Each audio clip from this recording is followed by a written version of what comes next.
श्री महाप्रज्ञ गुरवे नमः।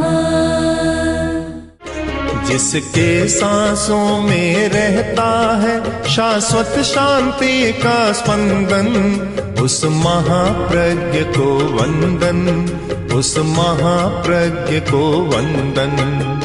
सत्य अहिंसा अनेकांत को अर्पित जिसका तन मन, उस महाप्रज्ञ को वंदन, उस महाप्रज्ञ को वंदन। जिसके सांसों में रहता है शाश्वत शांति का स्पंदन, उस महाप्रज्ञ को वंदन, उस महाप्रज्ञ को वंदन।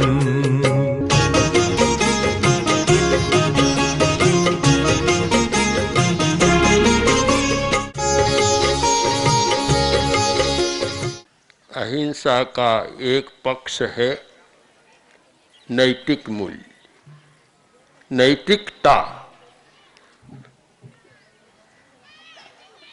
नैतिकता के बिना अहिंसा का विकास नहीं हो सकता और अहिंसा के बिना नैतिकता का विकास नहीं हो सकता। दोनों अन्योन्याश्रय, तर्कशास्त्र का एक पक्ष होता है अन्योन्याश्रय, पर एक दूसरे पर आश्रित है।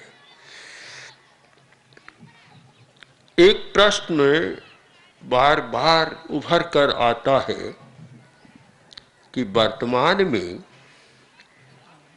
अनैतिकता ज्यादा क्यों बढ़ी।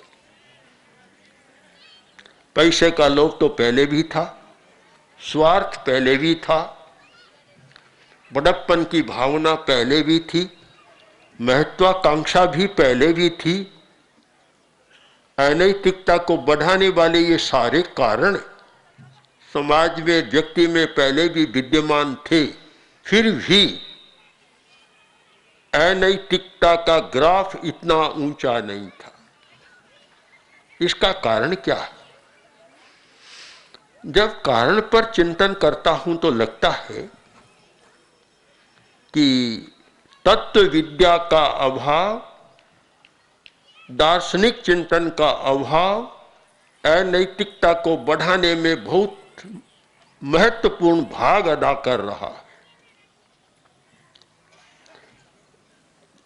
जिस व्यक्ति के मन में आत्मा का प्रश्न है, परमात्मा का है, स्वर्ग या मोक्ष का है, या दुर्गति से बचने का है कि मेरी दुर्गति न हो, पुनर्जन्म का प्रश्न है, तो एक अंकुश लगता है अनैतिकता पर। अनैतिक आचार और व्यवहार पर जरूर रोक लगती है, एक ब्रेक लगता है कि यह ठीक नहीं है। जीवन की रफ्तार को भी थोड़ा धीमा करना जरूरी है और कुछ तत्वज्ञान करना जरूरी है। आत्मा, पुनर्जन्म और कर्म, बस तीन बारे में जो व्यक्ति जानता है, सचमुच एक ब्रेक है। कभी यह काम करूंगा तो गति अच्छे नहीं होगी, नीची गति में जाना पड़ेगा। मैं आदमी बन गया, मनुष्य बन गया, अब कम से कम इसे नीची गति में तो न जाऊं, पशु योनि में तो न जाऊं। शायद जैन लोग भी नहीं जानते होंगे, महावीर की वाणी को जाने तो स्थानांक सूत्र में लिखा है कि झूठा तोल माप करने वाला पशु बनता है, तिर्यक योनि में जाता है। अब जिसके सामने यह बात रहती है कि झूठा तोल माप करने वाला मनुष्य मरकर और पशु योनि में जाता है, भैंसा, सुअर, कुत्ता, पता नहीं क्या क्या बनता है, तो शायद वह ब्रेक उसको बचाती है कि मुझे ऐसा नहीं करना चाहिए कि मरने के बाद पशु योनि में जाऊं। ऐसा सोचना पड़ता है, पर जिसे ये ज्ञान ही नहीं कि मरने के बाद कहाँ जाऊं न जाऊं, कभी सोचता ही नहीं, न आत्मा बारे में सोचता, न और बारे में सोचता, तो सब कुछ कर सकता है। आज बड़े बड़े लोग बड़े बड़े घोटाले कर रहे हैं, और अब घोटाले से आगे एक शब्द और जुड़ गया, महा घोटाले कर रहे हैं। कारण कि बड़े लोगों को तो मरना नहीं है और मरकर फिर पैदा नहीं होना है। सही अर्थ में तो नास्तिक वे हैं, उन्हें न तो मरने की चिंता और न मरने के बाद फिर पैदा होने की चिंता। जब दृष्टिकोण यह है कि सब कुछ मिल गया, अब जिसका उपयोग जितना करना हो कर लो, फिर तो पता नहीं क्या होगा, कुछ सोचते भी नहीं इस बारे में। अगर आदमी सच्चाई का चिंतन करे, सत्य का चिंतन करे, वस्तु स्थिति को जाने कि आगे भी जीवन है, मरना है, मरने के बाद भी कुछ होना है, और होना है वे किस आधार पर? अपने आचार के आधार पर। अच्छा आचार, अच्छा विचार तो अच्छा होना है, अच्छा नहीं है तो आगे फिर वैसा होना है। किंतु यह एक लोभ का आवेश इतना शक्तिशाली है कि सब बात को आदमी भुला देता है। तो यह लोभ और स्वार्थ इतना क्यों बढ़ा? कि तत्व ज्ञान के अभाव में बढ़ा है। शायद ही कोई ऐसा बड़ा उद्योगपति, बड़ा राजनेता होगा जो आत्मा, कर्म, पुनर्जन्म के बारे में भी चिंतन करता हो।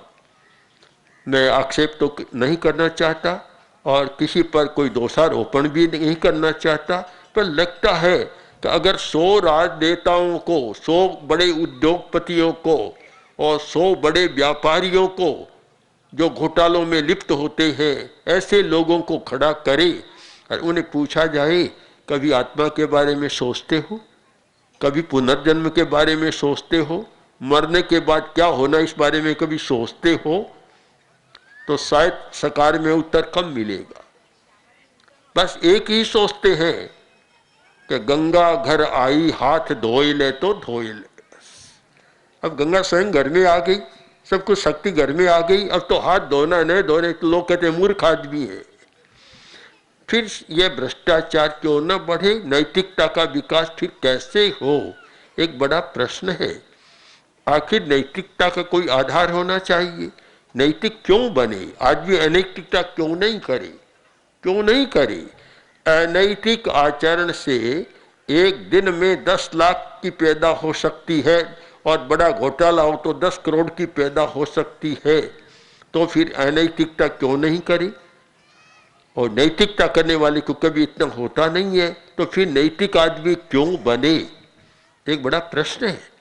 आखिर कोई हमारा लक्ष्य होना चाहिए, कोई उद्देश्य होता है और उसकी कोई परिणति, फलश्रुति होती है। न आत्मा का प्रश्न, न कर्म का प्रश्न।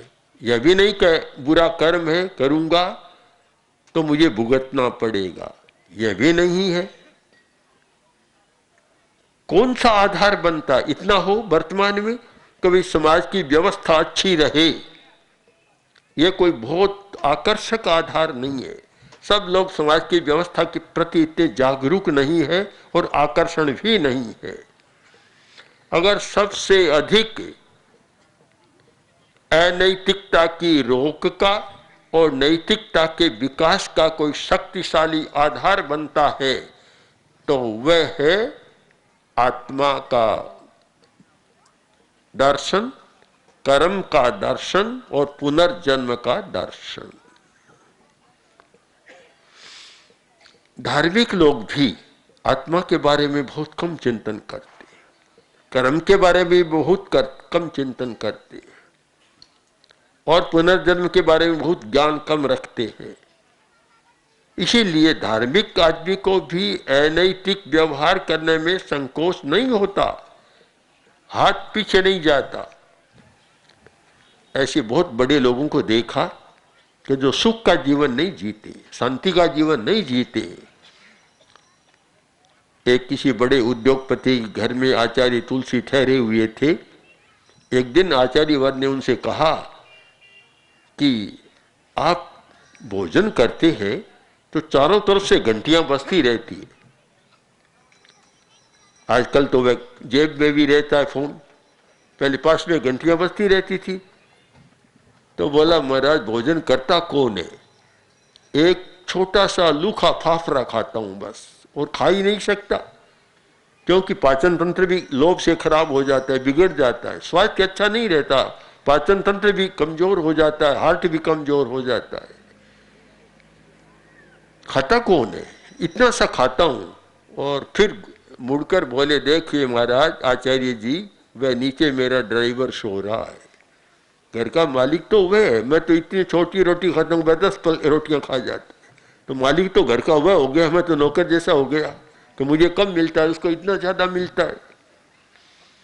तो बड़ा कठिन काम है कि सुखी होना, और उसमें भी जब कृपण हो जाए, काम में भी नहीं लेता है। ऐसे लोगों को भी देखा, पास में करोड़ों की संपत्ति, रोटी पूरी नहीं खाती। ऐसी शिकायतें भी हमारे पास भी आती है कि महाराज इतना धन है, घर में पूरा खाते ही नहीं, आखिर काम क्या आएगा, काम दूसरों क्या आएगा। इसलिए संस्कृत कवि ने बहुत सुंदर लिखा कि कृपणेन समो दाता न भूतो न भविष्यति। दुनिया में सबसे बड़ा दाता कौन? कृपण। कृपण कंजूस आदमी जैसा दाता दुनिया में न तो हुआ और न कोई होगा। क्यों? कि अस्पृशन्नेव वित्तानि यः परेभ्यः प्रयच्छति। स्वयं धन को हाथ ही नहीं लगाता, मरता है तब दूसरों को दे देता है। तो बड़ा दाता तो वही हुआ, एकदम सीधा छोड़ जाता है, भाई दूसरे काम में लो। हमने ऐसे लोगों को देखा है, ऐसे लोगों को कि जो जीवन भर कुछ नहीं खाते, कोई बेटा भी नहीं था, पति पत्नी 2, पूरी रोटी नहीं खाते, अब मरने के बाद लाखों लाखों की संपत्ति को मालिक दूसरे बन गए। तो बिल्कुल ठीक कहा है कि ये परेभ्य प्रयच्छति। शायद प्रसिद्ध बात है, बहुत बार चर्चा होती है। बहुत लोग तो धन का उपयोग नहीं कर पाते हैं, केवल आई है, मेरे पास है, बस इससे संतुष्ट रहते, और मेरा नाम बड़प्पन में आ जाए। तो ये सारी स्थितियां क्यों बनती है कि हम आत्मा के बारे में नहीं जानते, कर्म के बारे में नहीं जानते, पुनर्जन्म के बारे में नहीं जानते। हर धार्मिक को कम से कम आत्मा, कर्म और पुनर्जन्म 3 बारे में तो जान लेना चाहिए। परमात्मा की बात तो अपने आप आएगी। परमात्मा की, बहुत लोग सीधे परमात्मा की बात करते हैं कि ईश्वर का साक्षात्कार, परमात्मा का, भगवान का साक्षात्कार। अरे पहले अपना साक्षात्कार करो, परमात्मा का तो बाद में होगा, पहले खुद का तो करो। खुद के बारे में भी नहीं जानते और परमात्मा के बारे में, भगवान के बारे में जानने की बात करते हैं। एक समय हम लोग प्रवचन के बाद जा रहे थे, 5-10 महिलाएं आई, बड़ी धार्मिक महिलाएं, भावुक और श्रद्धालु महिलाएं थी। आकर हमारे रास्ते पर आड़ी हो गई और बोली कि मुनि जी, बहुत पुरानी बात है, जब मैं नहीं, युवाचार्य जी, उस अवस्था की बात है कि युवाचार्य जी आज रात में आपने थर्ड आई पर प्रवचन किया, तीसरा नेत्र इस पर प्रवचन किया, हमारा ही वह तीसरा नेत्र खोल दो और सांवरिये का दर्शन करा दो। कहते कहते आंखों छल चला पड़ी, आंसू गिरने लगे, इतनी भावुक थी। मैंने बहनों से कहा कि पहले सांवरिये के दर्शन की बात छोड़ो, पहले तो इस शरीर की दर्शन की बात करो, अपने शरीर को देखो, इसे समझने का प्रयत्न करो। जब तक हमारे शरीर में छिपे रहस्यों को हम नहीं जानते, तब तक सांवरिया की, परमात्मा की, भगवान की बात छोड़ दो। पहले पहले खुद को तो देखो भीतर में क्या है। प्रेक्षा ध्यान का जब प्रयोग कराया जाता है, सबसे पहले शरीर दर्शन की बात आती है कि शरीर की प्रेक्षा करो, देखो शरीर में क्या है। शरीर में इतनी शक्तियां भरी पड़ी है, इतना है कि अगर वे दरवाजे हम खोल दें तो फिर परमात्मा, आत्मा, सांवरिये की सारी बात आ जाती है। हम कुछ करते नहीं, सीधे वहां जाना चाहते। क्या ऐसा कभी हो सकता है कि दरवाजे में तो गया नहीं और सीधा भीतर के कमरे में चला जाए? संभव नहीं है। क्या ऐसा हो सकता है कि प्रथम कक्षा में तो बैठा नहीं, सीधा एमए का फॉर्म भर दिया? कैसे होगा? एक क्रम होना चाहिए। धार्मिक लोग भी क्रम नहीं करते हैं और ऐसा कोई क्रम जानते भी नहीं कि किस क्रम से आगे बढ़ना चाहिए। अगर आत्मा को जानना है, कर्म को जानना है, पुनर्जन्म को जानना है, तो सबसे पहले हमें शरीर को जानना जरूरी है। हम शरीर को जाने, हमारे शरीर में कितनी शक्तियां हैं। आत्मा कहाँ है? शरीर के भीतर है। चेतना कहाँ है? शरीर के भीतर है। हम ज्ञान किससे करते हैं?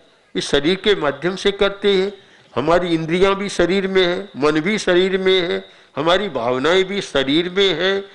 सबका खजाना इस शरीर में भरा पड़ा है, पर हम कभी जानते नहीं। हाँ, जानते तो हैं कि शरीर साफ सुथरा है या नहीं, रंग हो रहा है, काला है, अच्छा लगता है, बुरा लगता है, चमड़ी कैसी है, इस रूप में तो शरीर को जानते। पर शरीर के भीतर सारा धर्म छिपा हुआ है, शरीर के भीतर सारा भगवत छिपा हुआ है, शरीर के भीतर सारा ज्ञान और शक्ति छिपी हुई है। इस बात को हम नहीं जानते। हमें सबसे पहले ये जानना है कि शरीर क्या है और इसके भीतर कौन है, मुझे कौन चला रहा है, मैं क्यों खा रहा हूं, क्यों खा रहा हूं। पुद्गल तो खाता नहीं, जड़ वस्तु तो खाती नहीं, मैं क्यों खाता हूं, मैं खाने वाला कौन है, मैं क्यों बोल रहा हूं, बोलने वाला कौन है, मैं क्यों सोच रहा हूं, सोचने वाले कौन है। ये सारी बातें समझना है तो शरीर के रहस्यों को समझना जरूरी है। आप सोचें कि हम प्रवचन सुनने आए, कोई धर्म की बात सुनने आए, दूसरे प्रकार का है। सच्चाई की कि सच्चाई को खोजो, सत्य को खोजो, स्वयं खोजो, केवल ढर्रे पर मत चलो, केवल लकीर पर मत चलो, खोजो। ऐसा हो गया आदमी कि लकीर पर बहुत चलता है। एक पिता भोजन के बाद रोज आले के पास जाता और थोड़ी देर खड़ा रहता। पिता तो मर गया, बेटा भी देखता। कभी पिता रोज भोजन के बाद जाते थे, उसने भी जाना शुरू कर दिया। एक दिन कुछ लोग मिले, मित्र मिले और कुछ घर के परिचित आदमी मिले और बोले, रे भोजन के बाद क्या करता है? क्या इस आले के पास जाता हूँ, क्योंकि मेरा पिता जाता था। एक परिचित आदमी ने कहा, मूर्ख आदमी, वह तो इसलिए जाता था कि दांत की सफाई करने के लिए सलाखा यहाँ पड़ी रहती थी, तो भोजन के बाद दांत साफ करता और वहाँ चला जाता। तेरा दांत खराब नहीं, मेरा दांत तो खराब नहीं है, सफाई नहीं करता हूँ। तो फिर लकीर ऐसी बन जाती है कि सांप तो चला गया। एक मठ में ऐसा हुआ था, जो पाली के राजस्थान में एक है, कि सांप निकला और गुरु ने लाठी बजाई, शिष्य चले भीतर थे, सांप को नहीं देखा, लाठी क्यों बजाई ये भी नहीं देखा, पर गुरु के मरने के बाद रोज लाठी बजानी शुरू कर दी। हम कोई लकीरों पर बहुत चलते हैं, सत्य की खोज नहीं करते। स्वयं सत्य खोजे। महावीर वाणी का एक सुंदर पद आपको बताऊं, अपना सत्य में से जा, स्वयं सत्य खोजो, दूसरों के भरोसे मत रहो। भरोसा करना अच्छा है, पर सारा भरोसा मत करो। अपना भी अस्तित्व, अपनी स्वतंत्रता को भी काम में लो और अपने पर भी भरोसा करो, तो फिर धर्म की बात आपके समझ में आएगी। तो मैं अब विषय का उपसंहार करूं और संक्षेप में उसकी बात कह दूं कि आज जो नैतिकता का अनैतिकता का प्रश्न तो बहुत है, और शायद ही ऐसे कोई मंच होंगे बड़े लोगों के जहाँ अनैतिकता की निंदा न करते हों। भ्रष्टाचार की निंदा न करते हो। करने वाले तो बहुत ज्यादा अच्छी निंदा करते हैं भ्रष्टाचार की, भ्रष्टाचार करते हैं, पर जब स्टेज पर आते हैं तब बहुत अच्छा करते हैं।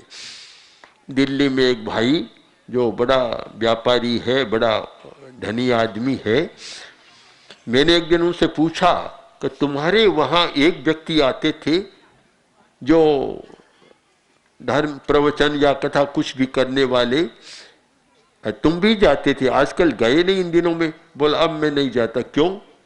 कि मुझे अनुभव हो गया कि व्यास पीठ पर बैठकर प्रवचन करना एक बात है, जीवन का व्यवहार बिल्कुल दूसरी बात है। ये अंतर क्यों आता है? हमारी कथनी करने में अंतर क्यों आता है? पैसे की निंदा करने वाला स्वयं पैसा मांगने लग जाता है। ऐसा क्यों होता है? इसीलिए होता है कि हम आत्मा के बारे में जानते नहीं हैं। हम इस बात को भूल जाते हैं कि अशुभ कर्म का बंध अशुभ होगा और उसका फल वर्तमान में भी भुगतना पड़ सकता है, और इसमें न हो तो अगले जन्म में भी भुगतना पड़ सकता है। अगर इस सच्चाई को जाने कि अगर बुरा आचरण करूंगा उसका फल मुझे भुगतना पड़ेगा, भुगते बिना कोई छुटकारा नहीं है। नथी मोक्षो अभयता, वेदन के बिना उसका मोक्ष नहीं होगा, छुटकारा नहीं होगा।